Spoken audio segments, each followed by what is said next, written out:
Hey there and welcome to this latest video. So in this video, I'm going to talk to you about how you can use the Wave.video live streaming tool as a recording studio.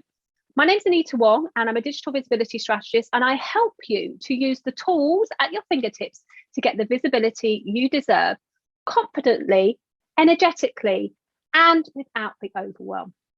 If you're new here and you haven't subscribed to my channel, please do subscribe to my channel and ring that bell so that you get notified of the new videos that I upload and when I go live streaming. If this video is the first Wave.video that you've discovered, do have a look underneath in the description. There'll be some links to show you how you can get started with Wave.video. And if you haven't got a Wave.video account, there'll be also a link to sign up for free inside this video description as well. Okay, so let's share my screen with you and let's dive into how you can use the new Wave.video live streaming tool to actually create a recording. So here we are inside of the Wave.video.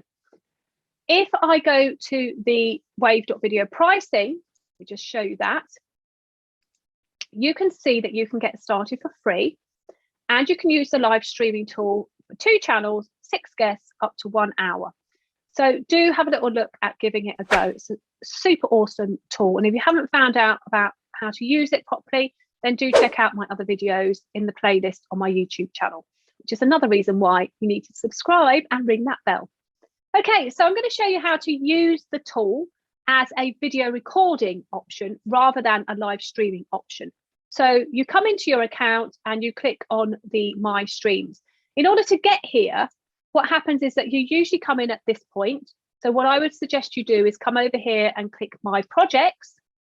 And that's going to take you to this page where you have all your projects, because this tool is not only a live streaming tool and a video recording tool, you can also create and edit videos as well. Go to My Streams. And now, because I don't want to live stream, but I just want to use the tool to actually record a video, I click on the New Stream option. And instead of going set up live stream, I just come in here and click create recording. So if you want to have your recordings drop into a particular folder, you can go ahead and add it into the folder here where you can find them, or you can add a new folder option as well if you want to. Go ahead and click create recording after you've put your title in. Title goes here. And then click create recording.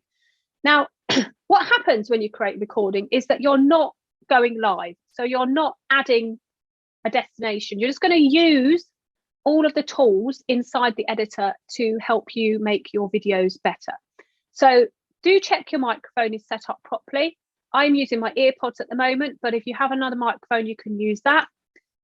If you want your name to be displayed, pop your name in. If you want a different title, you can put that in as well. You can also click the settings option, go through the personal option, having an avatar, setting your camera, doing your audio, and also familiarizing yourself with the shortcuts option. Once you've set up, go ahead and click Enter Studio. When you click Enter Studio, you're not actually going to be recording yet until you've set yourself up. So because Wave.video is such a great tool, you have lots of different things that you can do with it. One of those things is to create the scenes for your recording beforehand. So as you can see at the moment, I'm not on the screen. So I want to open these scenes up, and then I want to add myself to the screen by clicking show on screen. And there I'm instantly on the screen. If you want to create a border around yourself, if it's just you doing the recording, then you need to come over to this layout here and click on it, and you instantly have this border. Now, in my previous videos, you'll know that there are some different options that you can do for backgrounds and overlays. You can utilize those in a recording only option as well if you want to. To do that, you go to Media and you scroll down and you can add a different background in. So you can have a background if you want an animated background. If you want to add an overlay, then you can have an overlay.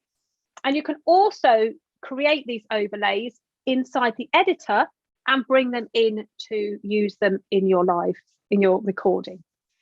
Now, I would suggest that you get your scene set up before you click the start recording button. So to do that, you would obviously, if it's just you like this, that's fine.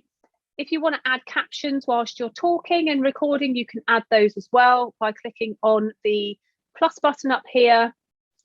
And you can just maybe have the title of your recording. So Wave.video live tool as an example. You can add that caption, have it showing on the screen whilst you're doing the recording, so you can take it on and off as you wish. You can also take your name off by turning that off if you don't want your name on there as well. You'll see that when I'm holding my mouse over the top, that you can actually make the visual fields bigger or smaller. So if you want to play with those, you can, of course, as well. But what I would suggest you do is that you come up here and you click plus. If you want to share maybe some slides or something like that, if you're doing a presentation, if you have slides that you want to share, then all you'd need to do is click edit scene, and then you would click share, and you would share your screen with your slides open. So for example, if I were to get some slides up now, because I've got some in my Google Slides, if I just grab this one here and I go to slides and I just show you something. So let me just grab this one up. So I've got this particular slideshow ready. So all I need to do is share my screen, have the screen that you want to share open, click share, and it will bring that into the stream for you. You click show on screen and it will show those slides for you. Then if you want to add yourself onto the recording, you click show on stream. And then down here on this side in the layouts, you choose a layout that you want to be. So there you go. Now, remember just now I said that you could make yourself bigger or smaller. So I could actually make this scene slightly smaller and move it slightly in the middle. And I'd make me slightly bigger. And there you've got like a different proportion. So you can have it however you want it to lay out, which is really, really super cool. And then all you have to do when you're ready to start recording your actual visual recording, you just click start recording, and then it's going to just start the recording for you when it stops doing that whirly bit. So it's now recording for me, and whatever it records, it's going to save directly into my Wave.video editor for me to be able to edit. So I'm recording what I'm doing, I'm introducing things. Maybe I might want to switch scenes. So I'm going to come up here. I'm going to introduce the recording with this scene, and then I'm going to switch the scene round and start showing my slides. Then I'm going to come back here and finish off the conclusion of the recording. And then when I've finished my recording, all I have to do is click stop, and it's going to stop the recording. And then once it's finished the stop recording, it's going to say, do you want to go to your video? Click go to video. It's going to open up the video for you. You want to edit the video. Again, you just have to duplicate to edit. Go ahead and edit that video. So you've duplicated it. It's then going to open it up for you inside the video editor. And this is where you can then cut bits out, take snippets, change the shape, use the content to repurpose, and make the most of the recording option. So that's how you actually use the Wave.video live streaming tool as a recording studio for your other content. I hope you found this video useful. My name's Anita Wong. Don't forget to subscribe to my channel. If you've loved this video, give it the thumbs up. And of course, if you want to share this video with anybody, by all means, share it as well. Thanks very much for watching. Any questions, drop them in the comments. And don't forget, if you're new to Wave.video and you haven't tried it out, I've dropped a link below this video for you to try it out for free. See you soon. Bye for now.